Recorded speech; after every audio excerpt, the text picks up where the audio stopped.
Hi, this is Shaun McNiff speaking to you from Lesley University in Cambridge, Massachusetts. Thank you to my colleagues on the panel, to those of you in attendance, and to the conference organizers for permitting me to be with you today in this medium. In 1998, I wrote a book called Art-Based Research, and I have to tell you that I was very surprised in the year of the original publication with the response that the book received. And I've been continuously surprised at the way the people in my field of the arts and therapy and beyond, in other applied arts disciplines and other modes of human inquiry, have caught on to this idea of using art as a primary mode of research. Let me first begin with a definition of art-based research in its most essential form, and then perhaps it will help me relax and be with you a little more effectively if I can tell some stories about how my experience in this mode took shape. First, by way of definition, I describe art-based research as the use of art making by the principal researcher as a primary mode of inquiry. The use of art making by the principal researcher as a primary mode of inquiry. Now, this is very different from the more conventional gathering of artistic data to be studied, reflected upon, and analyzed psychologically, as I have done quite widely in the past. Art-making research involves the researcher in the process, firsthand, of artistic inquiry. And that can be done either alone to study a method of practice, as my students have repeatedly said to me, "Shaun, how can I ask someone to do something that I am not willing to do myself? How can I understand this method of practice that I'm researching unless I experiment with it myself?" So art-based research is something that can certainly be done alone, as I did in my book, Art as Medicine, that I might tell you a little bit about as we continue here. And it can also be done as a companion to the experimenting with a particular mode of practice, with a particular a set of questions with other people who immerse themselves in the artistic experience and generate what the more conventional body of what we might call artistic data. So art as a mode of art making as a mode of inquiry by the primary researcher, alone and with others.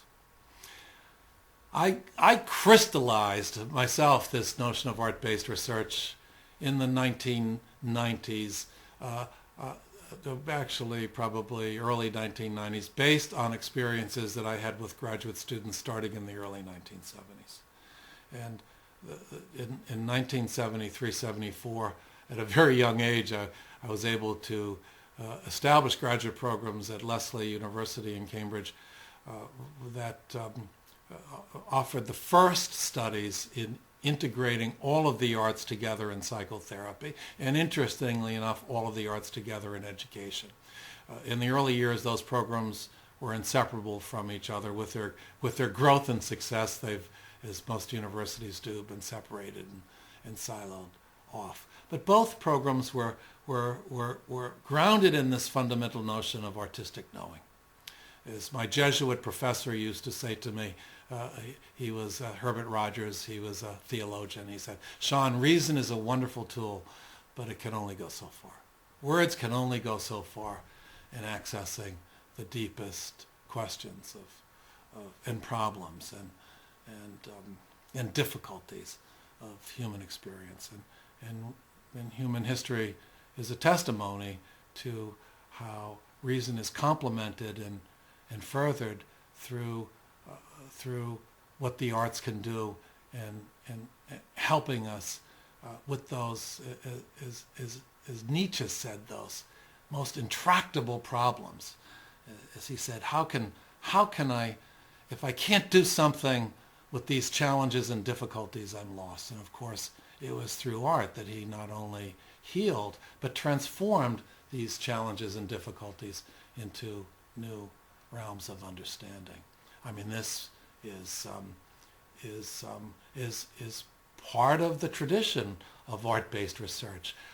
It's consistent with what we do in the arts and psychotherapy, where we take our most difficult problems, the things that are causing us great difficulty and tension, and we engage them. We use them as fuel and modes of transformation that become affirmations of life. The same kinds of things happen in art-based research. Let me give some examples. In the early years of my thesis supervision, it really came to a head in the mid-1980s when students said to me, "Shaun, how come you don't let us do our research in the thesis with our art just the way you practice it in what you're teaching us?" And I was asking for the conventional linear outline and study plan, and where everything was laid out in advance, and the methods of practice were approved, and the research was then conducted and data generated according to those plans, and analyzed, in keeping with the 5 chapters, and all in a very tightly regulated and controlled manner. Well, as we know in life, sometimes the best things happen outside of the scope of our plans.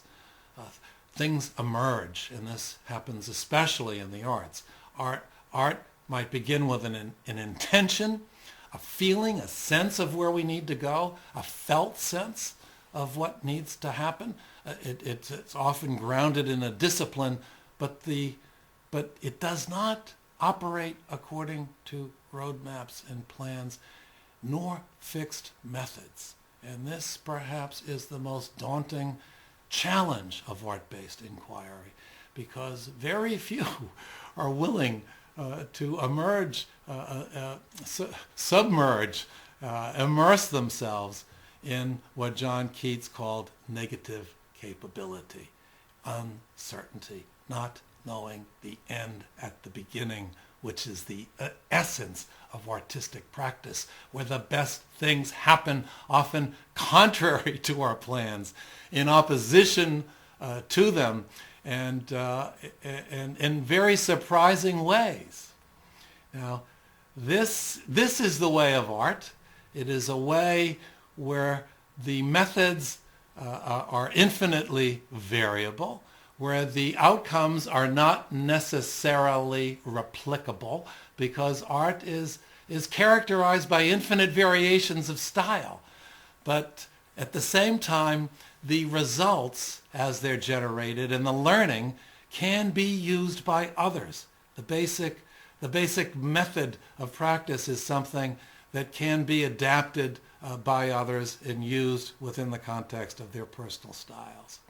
So I came to art-based research through the experiences of my students wanting to paint their theses, dance the dissertation, use creative writing versus planned discursive work, immerse themselves in the rhythms they were studying, and I realized that I, in order to be consistent with what I was teaching, that I had to let go of the planned thesis outline. And the outline is there for the benefit of the student. This is one of the most difficult things that I experience in supervising art-based research, and that the entry into uncertainty, the immersion in the unknown, not knowing the end at the beginning, not having a set method, can be very anxiety-provoking and difficult. And as I said,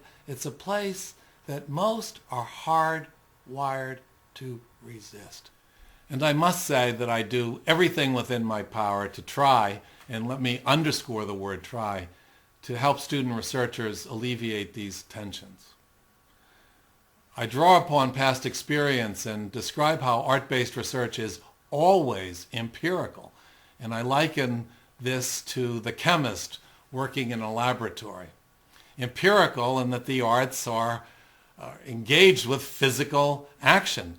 The various media and materials of the arts, as well as the physical actions and intelligences of the body.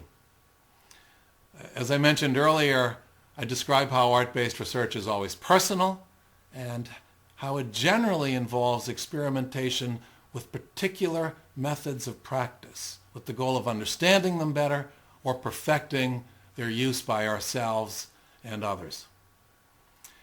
In order to help students clarify their thinking of what they might do in art-based research, in order to make this process as concrete and as palpable as process, I always ask 3 questions at the beginning. And I ask these questions throughout the research process. I ask, what are you going to do? This is in keeping with the empirical basis of this work. And we get into the details of what you're going to do, when, what, where, and so on and so forth. With whom, alone, and all of that. What are you going to do? Then the second question is, why are you going to do this? And then thirdly, I ask, how can this be of use to you and to, most of all, to others? The usefulness question is a very important one because it is an alternative to the usual language of reliability and validity, and it is the ultimate justification as to why we embark in this kind of inquiry. Students are always confused and concerned with the endless spectrum of research types that grow daily. And I know that art-based research is being added as yet another. So what I always say to students at the beginning is that for me, research is simply a process of disciplined inquiry, where the methods are designed in relation to the question being asked. I mean, that is a very simple definition, and it relates to the fundamentally empirical nature of the process of art-based inquiry. But I have to say that no matter how hard that I try to make this process concrete and palpable, there's always confusion. And I've come to see my role as someone that students can push against throughout their studies, as someone that holds these questions for them, who's with them as a supporter, and who's willing to go through these uncertainties with them.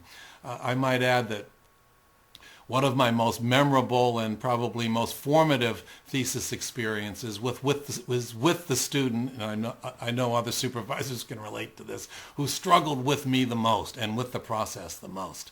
And this student, to my great delight, went on to write what I consider to be one of the most important articles in the arts and therapy literature about how, in order to contact the depths of her work, she had to go into this crucible of uncertainty, and that's gratifying because we know that the struggle that accompanies the research process and the supervision of research, always has a necessary function.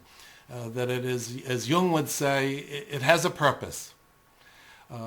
Let me try to close with another vignette from a student experience that, in addition to dealing with this issue of not knowing the end at the beginning, which helps us define art-based research, also gets at the fundamental notion of the place of words and language in art-based inquiry. For example, the dancer who's always saying to me, "Shaun, why do I have to explain it in words? The dance should be enough."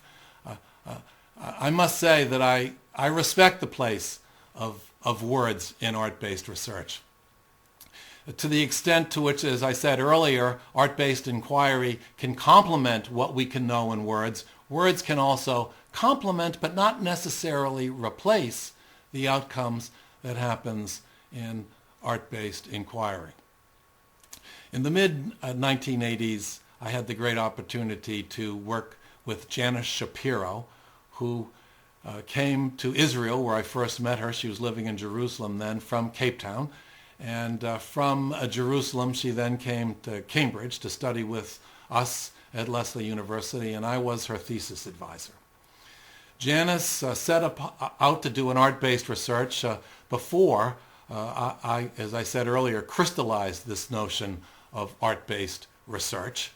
And she wanted to draw her thesis. She was very much influenced by the work of James Hillman, and she set out to create an archetypal storybook where she had a young girl who was her protagonist, and the girl went through a series of experiences that Janet chronicled in visual imagery. It was a wonderful storybook, and she was, by the way, a skilled illustrator. So she brought skill to this process, which is another issue of art-based research and another challenge. And let me just deviate for a minute and come back to Janice, in that I feel that certain studies require skill, as this storybook did, but others may not. So I am very egalitarian as to who can do art-based research. I have colleagues that say that you must be a trained dancer to do movement-based research. I disagree. Perhaps you need to be trained to do certain kinds of movement-based inquiry, but there are other actions of essential movement or essential drawing actions that a person who is untrained can do and pursue a very viable study. And so I want to underscore how I am open to the spectrum of skills and the most universal inclusion of people in this process of art-based research. Getting back to Janice. So she produced this wonderful archetypal storybook, and I said to her, well, Janice, now it's time to describe what it is you did. She got very angry at me because she felt that the story spoke for itself, and we were quite close, and this was not easy for me. And she left my office, and I did not see her for a few weeks. And we talked again, and I said that, Janice, the art-based thesis in this program that combines the arts and psychology needs a verbal component. I mean, you need to communicate to the world what you have done in a realm other than the storybook. And I said, this is what distinguishes the work you're doing from what you might do for a master's in fine arts where you would exhibit the pictures. So she left, came back again, and said, Shaun, I think I have it. I'm going to let the girl, the protagonist in this story, describe it for herself. This was in keeping with Jung's work in imaginal dialogue, where he listened to what the characters had to say for themselves. So Janice then set out to complement the pictures of the story with the dialogue that the girl initiated. This seemed to liberate her. This completed the process, and then after that, she was able to sum it all up and give that kind of expository statement that we do request at the end of an art-based study, because ultimately, in addition to communicating this work to others, we want to publish it and we want to get it out there into the world. I must say, though, that this use of words to complement the art-based study will never replace the way in which the dance speaks for itself, the way the painting or paintings speak for themselves, how they can impact the public and other viewers in ways that words cannot. So I must emphasize how we have to be better also at appreciating the outcomes of art-based research in their artistic languages, as well as the complementary verbal reflections. And in concluding, it is important to say that the words to which I refer are what Suzanne K. Langer called discursive language, as distinguished from poetry and creative writing, which are primary forms of artistic inquiry together with all of the other arts. Ultimately, these discursive words are perhaps a little more than what the Zen monks would describe as fingers pointing at the moon. So thank you for letting me join you at the University of Illinois conference. I send you all my best. Goodbye.